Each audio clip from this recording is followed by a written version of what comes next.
And now for the last in our series on receptors and the membrane, a review of receptors and hormones. Now, we will be covering receptors and hormones in a great deal of depth in ANP2 when we cover the endocrine system. However, we will be talking about hormones and receptors and their roles in the cell when we talk about tissues, when we talk about bones, when we talk about muscles, most especially when we talk about bones, and also when we talk about neurons. So since we're going to be talking about hormones and their effects on cells before we get to actually discussing the entire endocrine system, I want to give you guys a little bit of background on just exactly what these things are, what they're made out of, and how they work. So first off, when we say receptor, we've talked a bit about what's a receptor, but let's remind you, receptors are typically proteins. They are proteins that bind very specifically to targets called ligands.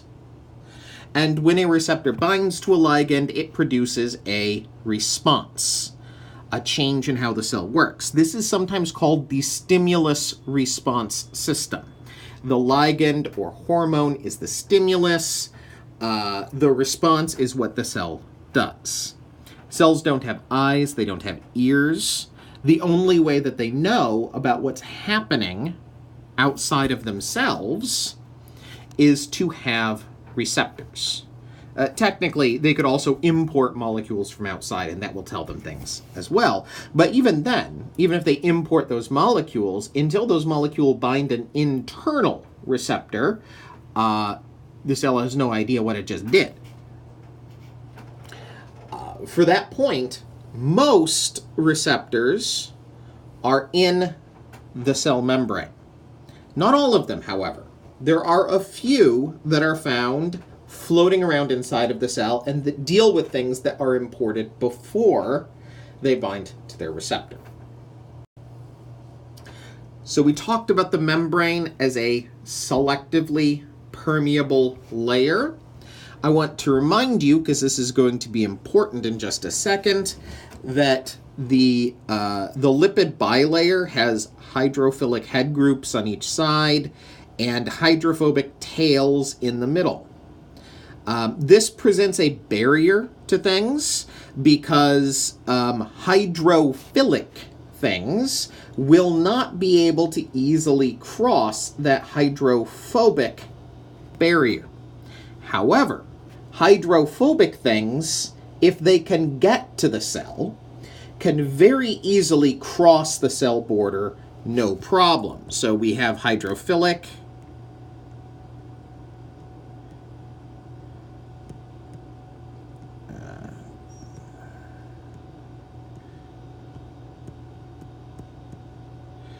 let's just say hydrophilic is going to bounce, whereas hydrophobic things will cross easy.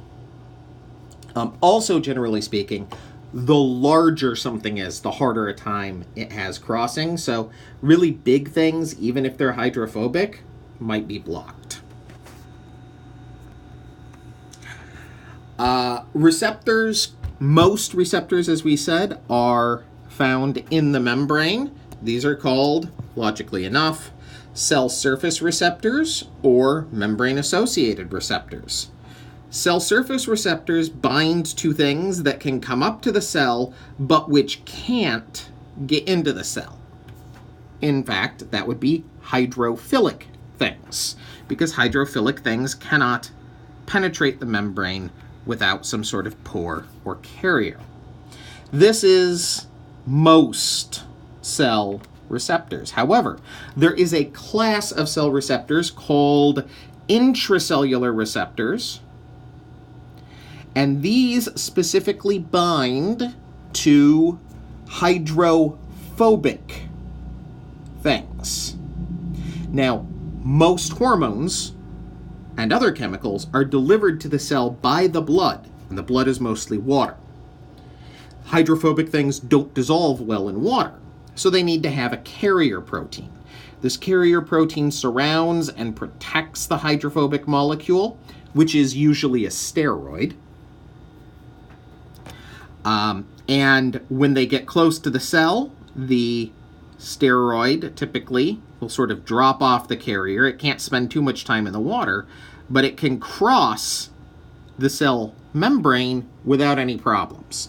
So it can then just diffuse inside to the cell, and inside the cell it will bind the intracellular receptor, and together those will produce a response. How does a receptor produce a response inside of a cell? Well, so far we've just been talking about them as if, it's like a light switch, it's magic. But light switches aren't magic. If you know something about electronics and electricity and cell wiring, then you know that, when you flip a switch one direction, it allows electricity to pass down a circuit, and then that electricity does something like is going to heat up a resistor, which will then produce light, and then when you flip the switch the other way, you break the circuit, and so you prevent the electricity from moving. It is actually a logical way of doing things. I'm not going to get too much into exactly how a cell receptor produces a response, but I want to let you guys know a few things. So there is, again, going to be a difference between cell surface receptors and internal receptors, but they're both going to rely on something called, or this isn't an internal receptor, my bad. They're both going to rely on something called signal amplification. All right, so amplification means to make something bigger. And this is because you might only have a few ligands, a few hormones that bind to receptors. But you need to have a change in the cell that could be cell-wide. So how could just a few things binding produce such a big change and do it really quickly? Well, in order to do it really quickly and to produce a big change, you have to amplify the signal at every step. So this is a model. This is what's called a G protein receptor model. But there are several others, and I'm going to point them out as we go along. In this model, the ligand binds to the receptor. The ligand is what is called the first messenger. The first messenger carries the message from outside to the cell. The receptor then undergoes a change. In the G protein model, what it does is it releases a G protein, which is like a timer protein. The G protein remains active for a particular amount of time, and after that amount of time, it becomes inactive and returns. So this is like one of those switches where you push the button and then it just turns on for like a few seconds and then just automatically turns off. The G protein relays the signal to an enzyme, and the enzyme produces a second messenger. The second messenger is what carries the signal from the cell surface to the rest of the cell. This is also our first site of amplification. Remember, enzymes, one enzyme can perform thousands of reactions per minute, or even thousands of reactions per second, if you want to get down to it. So for one ligand binding, you activate one enzyme, but that enzyme can make thousands of second messengers. There are a number of different second messengers, but the one that is most commonly associated with G proteins is called cyclic AMP. It's made from ATP, and that makes sense because you've got a lot of ATP floating around, right? It's the energy currency of the cell. You've already got it hanging around. And when you make it cyclic, you turn it into a shape that it never turns into naturally. So it's a very specific shape that won't be mistaken for anything else. Those are two traits that you want in a messenger. You want them to be very specific, that they never happen accidentally, and you want them to be made from something that you've got abundantly around, so that you can make a lot of it very quickly. This second messenger, in this case cyclic AMP, will bind to proteins that are currently inactive and turn those proteins on. Activate them. These proteins are usually, not always, but usually what are called kinases.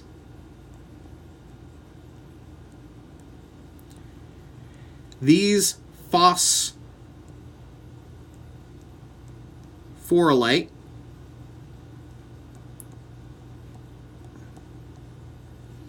which means to add a phosphate. They phosphorylate things. Specifically, they typically phosphorylate proteins, though kinases can phosphorylate anything. But as you might get from the name, ending in A's, they're enzymes. So you made thousands of second messengers, which are going to activate thousands of kinases, and each of those kinases is itself going to phosphorylate thousands of responder molecules. So now we have thousands of thousands, which is basically millions, tens of millions, potentially billions, depending upon how many relay steps we have here. Each time you have one of these steps where you have something that phosphorylates something else, you amplify the signal by thousands-fold. And now this one ligand has produced millions of activated response molecules. And these activated response molecules can go out and cause the response. This is reception here. Do you see reception here? Reception is where the first messenger binds to the receptor. This whole process of the signal being relayed from the receptor to the enzyme, and then the enzyme amplifies that signal, making thousands of cyclic AMPs, and then each of those second messengers is going to activate thousands of kinases, and then each of those kinases is going to make thousands and thousands and thousands of response molecules. That is called signal transduction. Moving the signal from one place to the next, to the next, to the next. And at each step of signal transduction, the signal gets amplified. Finally, at the end, we have response. Response is where the one at the end of the signal transduction actually does something. The whole point of the signal transduction pathway is to amplify and transmit the signal. Once the signal's amplified enough, the final carrier in that change is your effector or your response protein that does something. So, for instance, that response protein might bind glucose and import glucose into the cell. Maybe this first messenger is insulin, and at the end of this response pathway, you now have millions and millions and millions of response elements that are going to bind glucose and keep it in the cell. So your insulin has resulted in importing glucose. Another type of response might be to express a particular gene. So for instance, you might be expressing genes that are associated with cell division. Maybe this is growth hormone, which is a hormone that tells the cell to prepare for cell division. That growth hormone binds to the membrane receptor, and then you have your secondary messenger and your tertiary messengers and your signal transduction cascade, on and on and on until you get to the response. And in this case, the response is going to be what's called a transcription factor, which is a special type of protein that turns genes on and off. And then that transcription factor might cause, a few hundred different genes to be expressed that begin to prepare the cell for cell division. For steroid hormones, internal receptor hormones, these are usually actually longer acting, right? They don't usually have really fast responses, but they usually have responses that last a long time. So the signal here is actually not going to get particularly amplified. And steroid hormones almost always affect what genes the cell is expressing, which has very long-term impacts on how the cell develops and works. The steroid hormone just passes privately in and is bound to a receptor in the cytoplasm of the cell. That is our reception interaction. There's not much of a signal transduction pathway. The signal transduction is moving the receptor steroid complex into the nucleus of the cell. And then the only amplification that takes place is going to be every receptor is going to cause, hundreds or thousands of the protein to be made. So let's say it turns on protein A. Well, you don't just make one protein A, you'll make thousands of protein A's.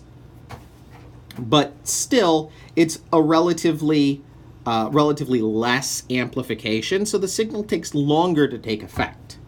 Plus, it takes a while to actually make proteins. But this is going to change how the cell reads its DNA, which means that even though it might be slower acting, it can have a very, very powerful effect on the cell. This is why steroids can be such powerful drugs. They literally change how the cell's genetics work.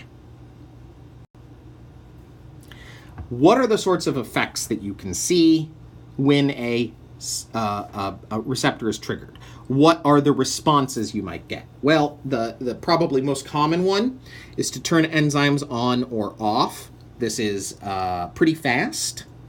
And so, for instance, you turn an enzyme on, you might start the glycolysis cascade, which we'll talk about a little bit in the next lectures, and you might start basically metabolizing sugar into energy, right?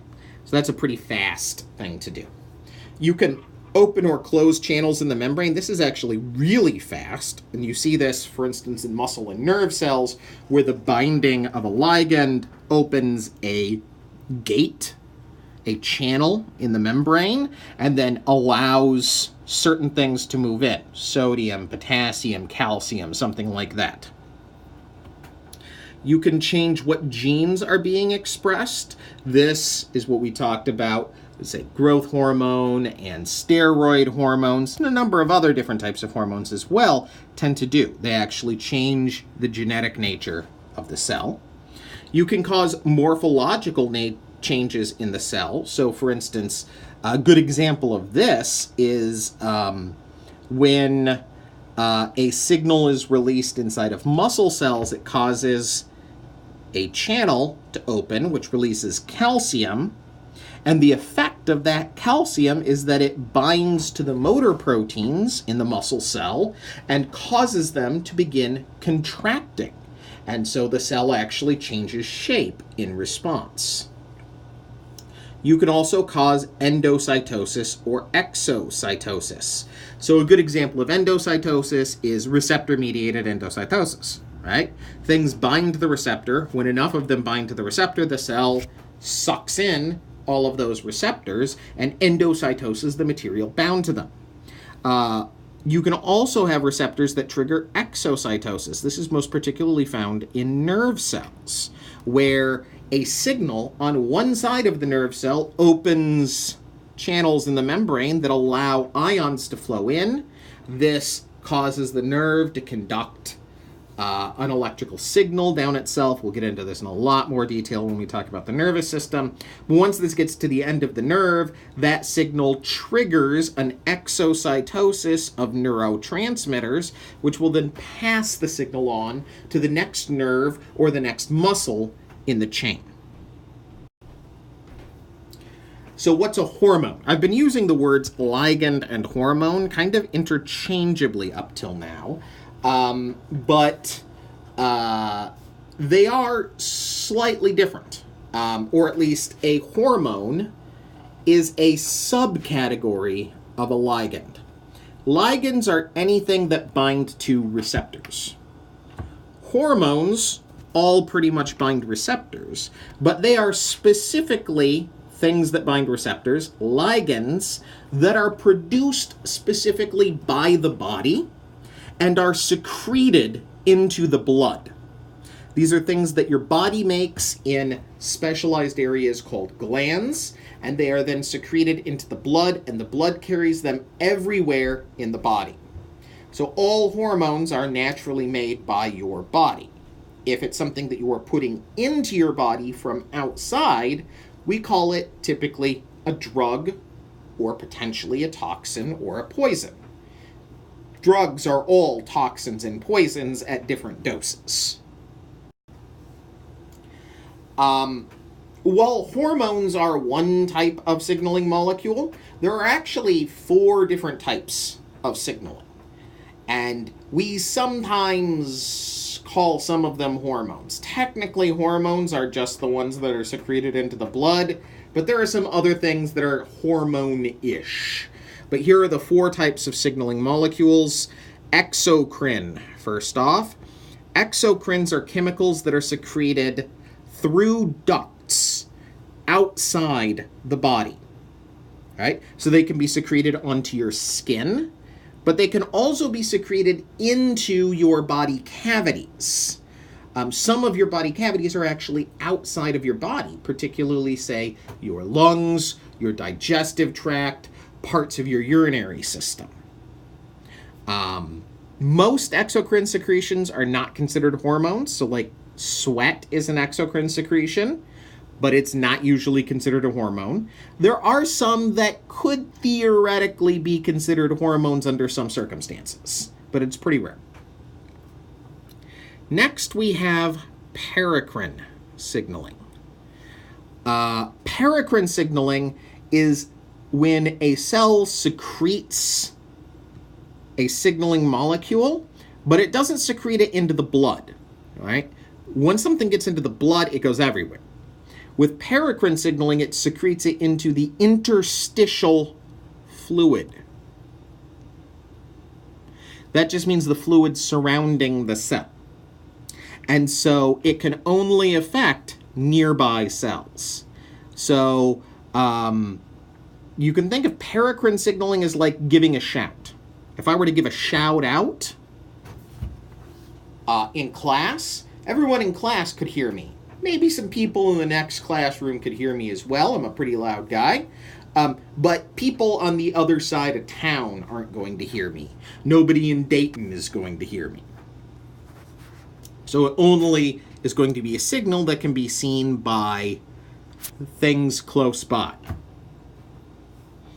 Autocrine signaling is like paracrine signaling, but it's where a cell releases a signal that then affects itself. Auto means self. Often a cell that does paracrine signaling will also do autocrine signaling because it is in the class of cells that need to be affected by the signaling molecule. So it's going to be signaling nearby cells, but also itself. If I was to give a shout in class, y'all could hear it, so could I. So it would be kind of both paracrine and autocrine. There are some circumstances where some cells might be paracrine but not autocrine. And there are a few circumstances where cells are autocrine but not paracrine, but that's very rare. Last is endocrine. Endocrine signaling, you release, as I said, chemicals into the blood, and blood gets everywhere. So it's going to get to things that are close by. It's also going to get to things that are far away. You could have, signals released from your, hormones released from your pituitary in, right next to your brain, and those signals just a second or two later are going to get to the cells in your big toe, despite the fact that it's the entire length of your body away.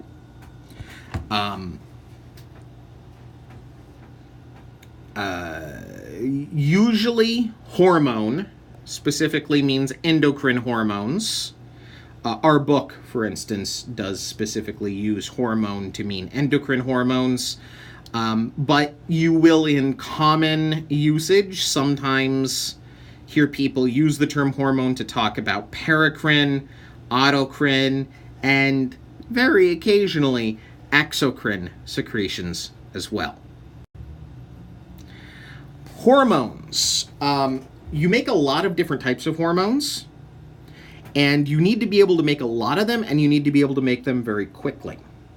For that reason, when you're making hormones or neurotransmitters, all of these things apply to neurotransmitters as well, and in fact, many hormones actually do double duty as neurotransmitters.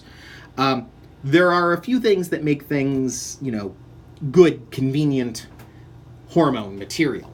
First off, the thing that you make it from, its building block, has to be something that you already have a lot of. Right? You don't want to, have some rare component be involved in it, because then you might need to make the hormone and not have any of that rare component. Secondly, it's got to be pretty quick and cheap to make. The quicker and cheaper it is, the more of it you can make more quickly. That makes sense. Third, it needs to be specific. You might have a bunch of hormones that are all made from a single precursor. For instance, all of the steroid hormones, and there are a bunch of them, are all made from cholesterol. But you want each one to be unique enough that receptors will bind that and only that hormone. So they need to be specific. There are 4 general categories of hormones based off of what they're made out of. There are amine hormones. These are basically made out of amino acids. You've already got a bunch of amino acids floating around for making proteins with. You modify them by taking off the acid group and replacing it with something else. And what you replace it with is what's going to determine, its specificity. So, for instance, norepinephrine, which is also noradrenaline, is both a neurotransmitter and a hormone, and it is an amine hormone. It is made from by replacing the carboxyl group with a benzene ring. You can have peptide hormones. Peptides are short chains of linked amino acids. So they're, kind of like really, really, really small proteins. But they're relatively fast and cheap to make, and you're already making proteins anyways. You've already got all of the components on hand. So a good example of that would be oxytocin, which is released during pregnancy. Insulin is a peptide hormone. They can be very, very specific, because even if you only have, 20 or so amino acids, think of how many different words you can make with 20 letters. Thousands, millions. And all of those are possible to make here. Protein hormones. Protein hormones are less common because they do kind of take a while to make, and they are pretty expensive to make. Proteins utilize hundreds of amino acids and have, so they take more components, more energy, and more time to make, but you also get something that is extremely specific. So there are some protein hormones. They're usually not the ones that you need to make the fastest or that you need to make the most abundantly, but a good example of one is human growth hormone. Our last category is steroid hormones. These are all hydrophobic, so they're all going to require carrier proteins in the blood. They are not soluble in blood by themselves, but they will also bind to internal receptors because they can pass through the cell membrane very easily. They're all derived from cholesterol, and they're made by modifying the groups.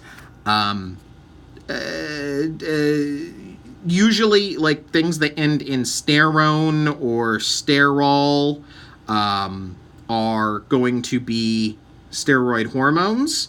Also,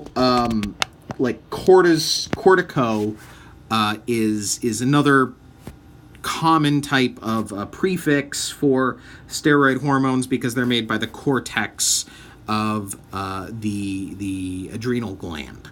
And so you can see here, this is testosterone here, this is progesterone here. You see they're basically both based off of the same structure, but they have different groups substituting them. Agonists and antagonists, we've already basically talked about, but I wanted to reiterate. The agonists are drugs that occupy a receptor and activate that receptor. So here we have, this is our agonist. The agonist binds to the receptor and turns the receptor on. They act basically like the hormone, but they might bind tighter. So they might actually be stronger than the hormone or signaling molecule itself.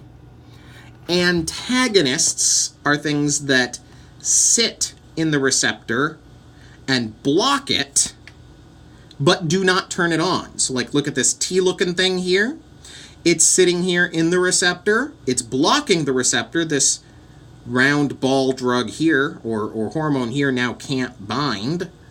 It bounces. But because this does not have the right shape to it, it will not activate the receptor, and therefore the signal will go down. So agonists will typically increase response. Antagonists will decrease response. What happens if you have them both together? Then they compete with each other, and it gets kind of hairy and scary. It depends on exactly how the antagonist works, but if it's a competitive antagonist, which is the most common kind, then it's basically a combination of which do you have more of and which one has the higher binding affinity. But all of those things that we talked about with equilibrium will then come into play. But you're certainly going to have less activation than the agonist alone. Last thing that I want to talk about is a part of how your body deals with receptors. So people are going to have naturally different responses to drugs or hormones, and this is due to genetic and developmental factors that control how much receptor you have on your cells. So, for instance, you may have heard that some people have naturally addictive personalities. They are simply more likely to be addicted to drugs if they take them. And it's been shown that people who have these addictive personalities actually have a genetic mutation that makes them express more receptors in their cell surface. So they have a naturally larger response to that drug. So it becomes easier for them to be addicted to it. But You also probably are aware with the concept of desensitization or tolerance. So, for instance, let's say you have an individual who has been, who's addicted to cocaine, right? By the way, this doesn't just apply to illicit drugs. It applies to almost all drugs and, in fact, many natural hormones that your body makes. But let's just use cocaine as an example, right? So the first time this person takes cocaine, they get a very, very high response. It just kicks up the pleasure receptors in their brain, right? They get hooked on it. They start doing cocaine on a regular basis. The way your body naturally responds to stimulated receptors is that if receptors are being stimulated or overstimulated, it turns them off. There are a few different ways that it can turn them off. One is by taking some of the receptors and just disabling the part that causes the cascade. So now you have some receptors that are still going to give the response, but some receptors are just going to suck up that drug or that hormone, but not produce any useful response. This is a uncoupling of signal from cascades. Some of the signal is just not going to cause a response. You can also just reduce the number of receptors that you have out there.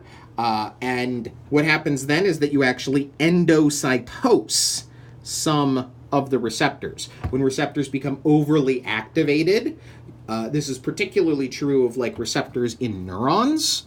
What your body does is just suck up some of those receptors and it keeps them in storage. This is called internalization. Now, it doesn't get rid of these things, so it can always put them back out at the surface again if the signal stops hitting it. So, for instance, this is a part of how if you've ever walked into a room and you go, oh, God, what's that smell? But then, 5 minutes later, you don't notice it anymore. Part of that is because your brain's learned to tune it out, but part of it is also because your nasal receptors have internalized some of their smell receptors. And so you just simply don't smell it as much because you have fewer receptors. The stink hasn't gone away. And in fact, if you leave the room for an hour or two and then you come back, your nose cells will have re-externalized those receptors and you'll be able to smell everything again.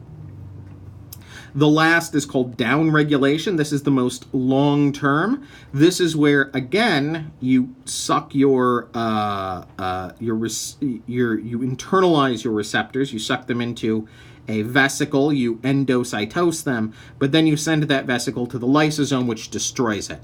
And so you permanently or semi-permanently turn down the number of receptors. And this is actually what's going to happen in our cocaine addict's brain, is that he will actually take in these receptors and then send them to go be destroyed. Because his brain is basically hitting the pleasure button all the time when he's getting high. And so it says, hey, this pleasure receptor is doing way too much work. We're going to notch that down. What that means is that over time, he's going to take more and more and more cocaine to produce the same response. So now he has fewer receptors. That means the same amount of cocaine isn't going to produce the same level of high. So he has to take more cocaine.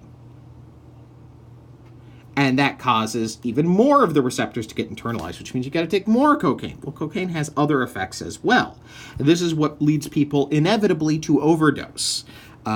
Chasing that same high as the receptors in your brain continue to deregulate means that, to downregulate, means that you're doing larger and larger and larger doses until the dose that it takes to just get you to being high is something that's really, really close to something that's going to kill you.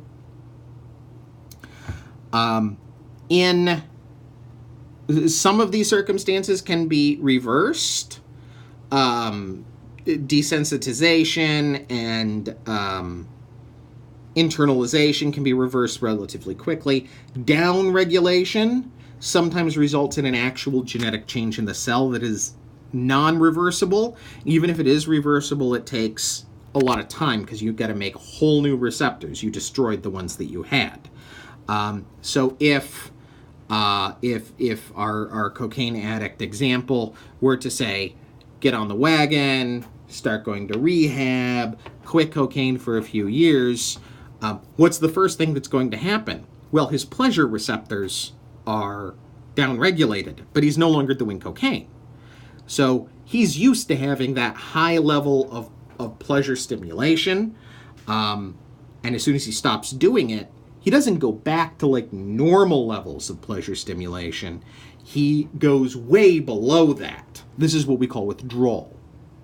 So the first thing that happens is that he basically cannot feel any joy because his pleasure receptors have been so downregulated to the point where even if you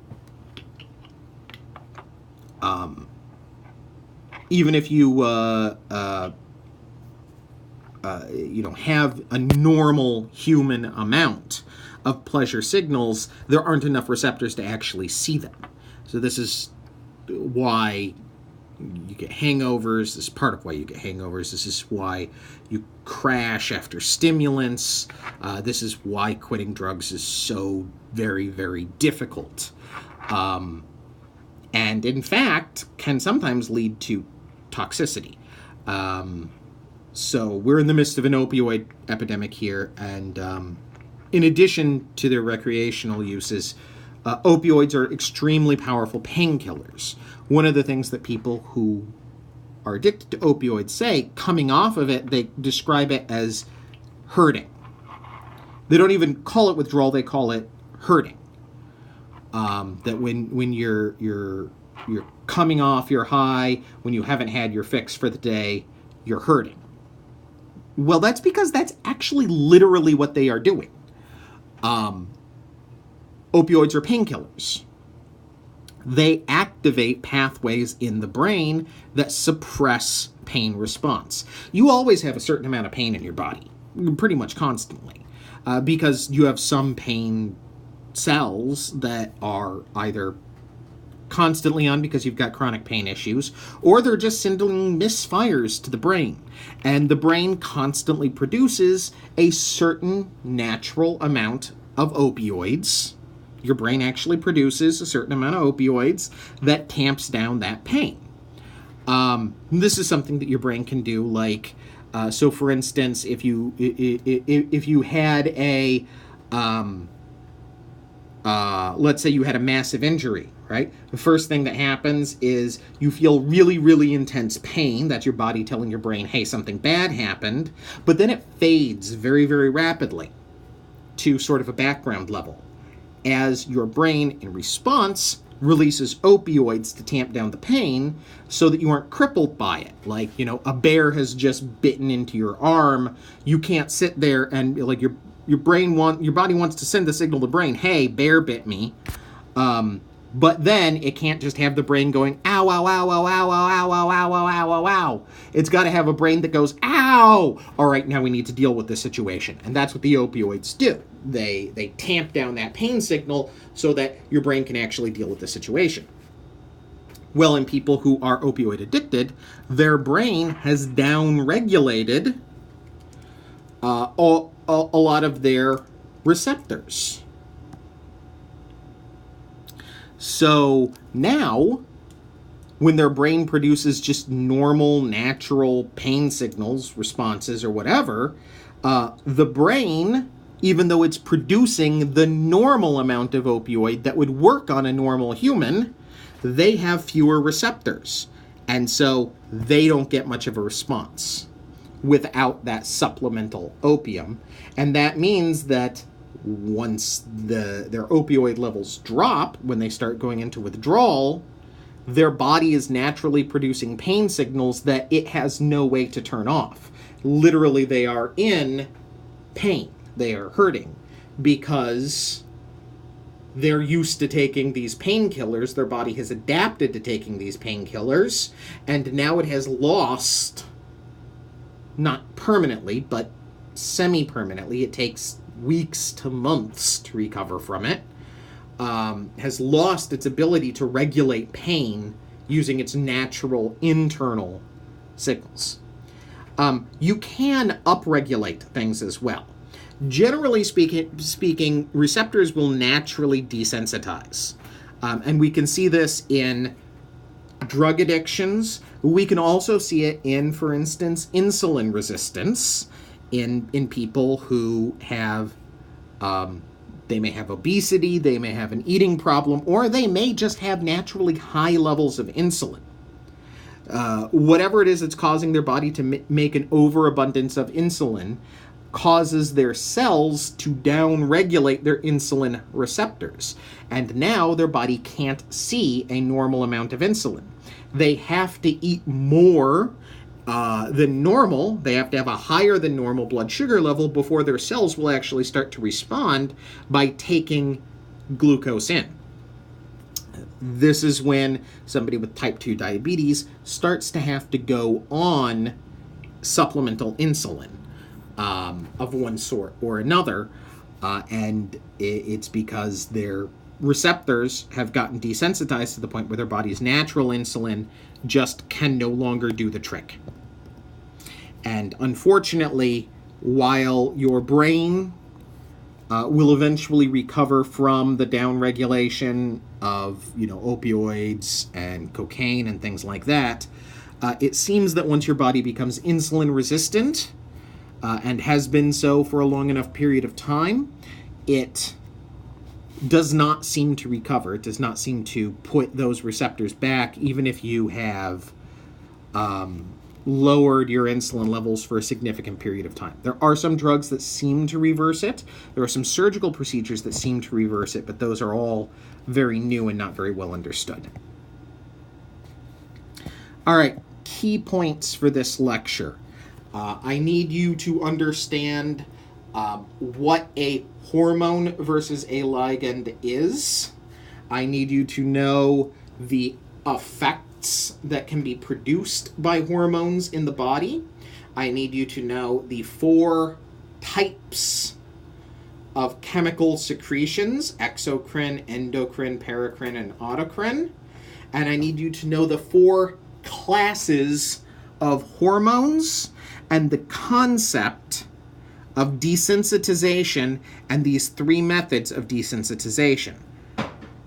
Uncoupling, internalization, and down-regulation.